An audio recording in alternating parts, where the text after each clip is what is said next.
AP EAP set counselling ప్రక్రియ ఇప్పటికే పూర్తవడంతో విద్యార్థులు 4వ రౌండ్, 4థ్ రౌండ్ ఉంటుందని ఆశించవద్దని అధికారులు స్పష్టం చేస్తున్నారు.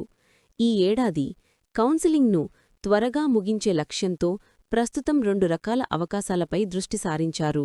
అవి స్పాట్ రౌండ్ మరియు ఇంటర్నల్ స్లైడింగ్.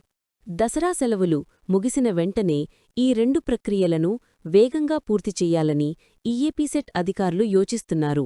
ఈ మొత్తం ప్రక్రియను అక్టోబర్ 10వ తారీఖులోగా ముగించటానికి సన్నాహాలు జరుగుతున్నాయి. Spot round.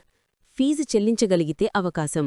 స్పాట్ రౌండ్లో ఏ కాలేజీలోనైనా సీట్లు ఖాళీగా ఉంటే ఆసక్తి ఉన్న ఏ అభ్యర్థులైనా ప్రవేశం పొందవచ్చు.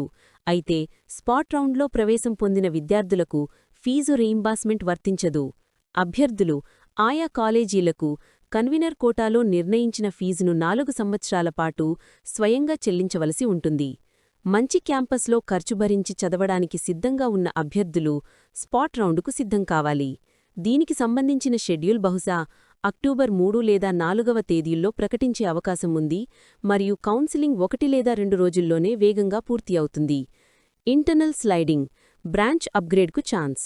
ఇంటర్నల్ స్లైడింగ్ అనేది ఇప్పటికే కాలేజీలో చేరిన విద్యార్థులకు తమ బ్రాంచ్ను మార్చుకునే అవకాశం కల్పిస్తుంది. ఉదాహరణకు, ఒక విద్యార్థికి ఈసీఈ బ్రాంచ్ వచ్చి దానికి బదులుగా సీఎస్ఈ బ్రాంచ్ కావాలనుకుంటే తమ కాలేజీలో ఆ బ్రాంచ్లో ఖాళీలు ఉన్నాయా లేదా అని తెలుసుకోవాలి.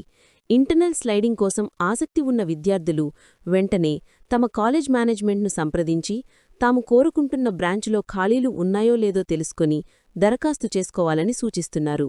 ఇంటర్నల్ స్లైడింగ్ కూడా దసరా సెలవుల అనంతరం తక్షణమే నిర్వహించే ప్రయత్నాల్లో అధికారులు ఉన్నారు. దీంతో 2025 ఏపీ ఈఏపీ సెట్ కౌన్సిలింగ్ ప్రక్రియ అధికారికంగా ముగింపుననుంది.